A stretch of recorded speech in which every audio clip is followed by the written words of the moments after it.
भारत का तीसरा moon mission Chandrayaan-3 एक और अहम पड़ाव को पार करके आगे बढ़ गया है। गुरुवार दोपहर 1:15 पर 2 हिस्सों में बटा चंद्रयान-3 यानी चंद्रयान-3 के साथ गया विक्रम लैंडर प्रोपल्शन मॉड्यूल से सफलतापूर्वक अलग हो गया है।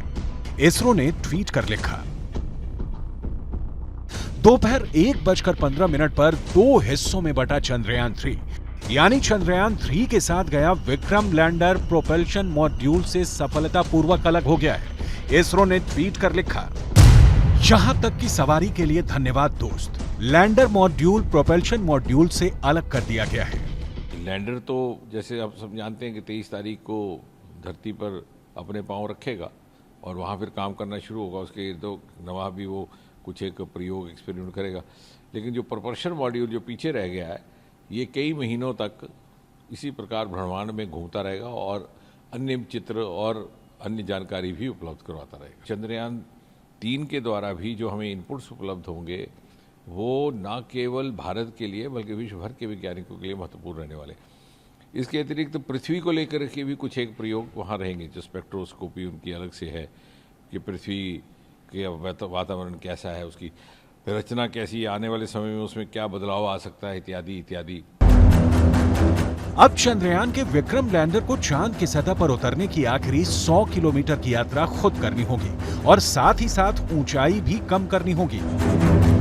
अब शुक्रवार से लेकर रविवार तक होने वाले डी ऑर्बिटिंग के जरिए विक्रम लैंडर को 30 किलोमीटर वाले पेरिल्यून और 100 किलोमीटर वाले एपोल्यून ऑर्बिट में डाला जाएगा। उसे अपने इंजनों यानी थ्रस्टर्स का इस्तेमाल करके अपनी गति को धीमी करना होगा। अब 18 और 20 अगस्त को होने वाले डी ऑर्बिटिंग के जरिए विक्रम लैंडर को 30 किलोमीटर वाले पेरिल्यून और 100 किलोमीटर वाले एपोल्यून ऑर्बिट में डाला जाएगा। उसे अपने इंजनों यानी थ्रस्टर्स का इस्तेमाल करके अपनी गति को धीमा करना होगा। एक एक स्टेप अब आगे जो है वो बहुत ही ज़्यादा इम्पोर्टेंस रखेगा। हर दिन जो है इम्पोर्टेंस रखेगा। 23 तारीख का दिन जो है वो निर्धारित किया गया है इसरो ने, जब हम सॉफ्ट लैंडिंग करेंगे चंद्रमा के साउथ पोल पे। तो जैसे आपने कहा कि प्रोपल्शन मॉड्यूल से विक्रम लैंडर जो है वो अलग हो गया है। यहाँ पर हमने मॉडल के माध्यम से इसको समझाने का प्रयास किया है। ये हमारा प्रोपल्शन मॉड्यूल है। प्रोपल्शन मॉड्यूल जो है विक्रम लैंडर को जो है कैरी कर चंद्रमा के आखिरी कक्षा तक लेकर आया है। अब आगे का जो सफ़र है, आखिरी 100 किलोमीटर का कुछ दायरा है जो वो हमारा विक्रम लैंडर तय करेगा। और अब ये 5 से 6 दिन का जो समय है, इसमें अपनी स्पीड को कम करना, अपने आप को सीधा करना, बिकॉज क्योंकि अभी तक ये ट्रैवल कर रहा था स्पेस पे। तो अब ये जगह की पुष्टि करना कि जो जगह निर्धारित करी है इसरो ने, जो जहाँ पर लैंड करना है, कि वहाँ पर कोई लास्ट मिनट कोई प्रॉब्लम नहीं है। उन सभी बातों को, उन सभी पहलुओं को अच्छे से गौर कर 23 तारीख को 5:47 पर सॉफ्ट लैंडिंग का प्रयास होगा। एक बार जब विक्रम लैंडर को 30 किलोमीटर इंटू 100 किलोमीटर की ऑर्बिट मिल जाएगी, तब शुरू होगा इसरो के लिए सबसे कठिन चरण यानी सॉफ्ट लैंडिंग। 30 किलोमीटर की दूरी पर आने के बाद विक्रम की गति को कम करेंगे। चंद्रयान-3 को धीमे धीमे चांद की सतह पर उतारा जाएगा। चंद्रयान-3 चांद से जुड़े उन तमाम रहस्यों से पर्दा उठाएगा जिनसे अब तक दुनिया अनजान है, क्योंकि चांद की आधी सतह चमकती हुई है। मतलब जहां तक रोशनी पहुंचती है तो आधी सतह घुप अंधेरे में डूबी है। चंद्रयान-3 का लैंडर मिशन चंद्रयान-2 की क्रैश साइट से 100 किलोमीटर दूर उतरेगा।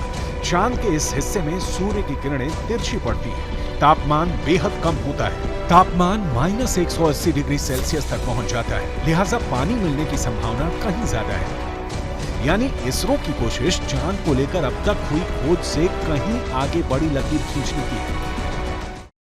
The important thing is, final thing is softly and securely landing on the moon. For that, lander has to separate from the propulsion module. So as of now, all the modules of propulsion system has made its functionalities, and it has done its job. Now Vikram has to take its own course of action. अब Chandrayaan-3 D boost phase यानी जिस दिशा में जा रहा है उसमें गति को कम करना शुरू करेगा।